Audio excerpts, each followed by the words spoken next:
जय श्री राम। अब प्रभु श्री रामचंद्र जी की कथा में आगे बढ़ने से पहले आप सबसे हाथ जोड़ करके अनुरोध है कि मैं बहुत ही छोटा सा प्रयास कर रहा हूँ प्रभु के गुणगान में।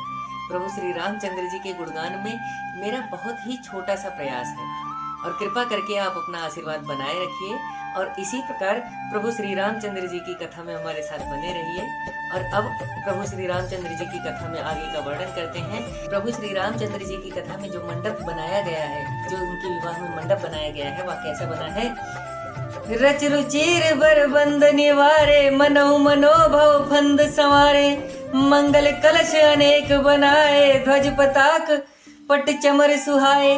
वह इतना श्रेष्ठ, इतना सुंदर बनाया गया है जिसको मैंने पहले भी वर्णन किया है। और अब उसके आगे का वर्णन है कि श्रेष्ठ बंधनवार कामदेव के जाल के समान लटका दिए, अनेक मंगल कलश, ध्वजा, पताका, वस्त्र और सुंदर चमर बनाए गए हैं। दीप मनोहर मणिमय नाना, जाय न बरन विचित्र बिताना, जहि मंडप दुल्हिन वै देहि, सोबर नय ऐसी मति कवि के ही। तुलसीदास जी कहते हैं कि जिसमें मणियों के मनोहर दीपक थे, ऐसे विचित्र मंडप का वर्णन नहीं किया जा सकता। जिस मंडप में जानकी जी दुल्हन हो, उस मंडप का वर्णन कर सके ऐसी मति किसी कवि के पास नहीं है। ऐसी मति किस कवि की हो सकती है, वह ऐसा पूछ भी रहे हैं। दुलहु राम रूप गुण सागर, शोभितानु त्यों लोक उजागर, जनक भवन के शोभा जैसी, गृह गृह पतिपुर देखिए तैसी। संपूर्ण गुणों के समुद्र श्री रामचंद्र जी जिसमें दुल्हा होंगे, वह मंडप तीनों लोकों में प्रसिद्ध है। वह कितना ही सुंदर होगा। जनक जी के राजभवन की सी शोभा, वैसी ही शोभा सारे पुर में हर घर घर में देखने को मिलती है।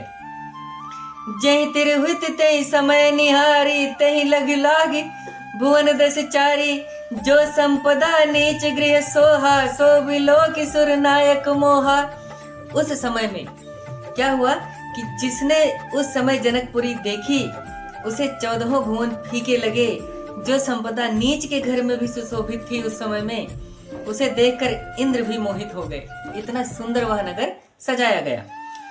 बसई नगर जहि लच्छी कर, कपट नारी वर वेश, तहि पुर कै शोभा कहत, सकुचहि सारद शेषु। जिस नगर में लक्ष्मी जी स्वयं कपट रूप में स्त्री बनकर के प्रकट हुई हो, उसकी शोभा कहने में सरस्वती जी और शेष जी भी सकुचाते हैं। इतनी सुंदर शोभा का वर्णन है।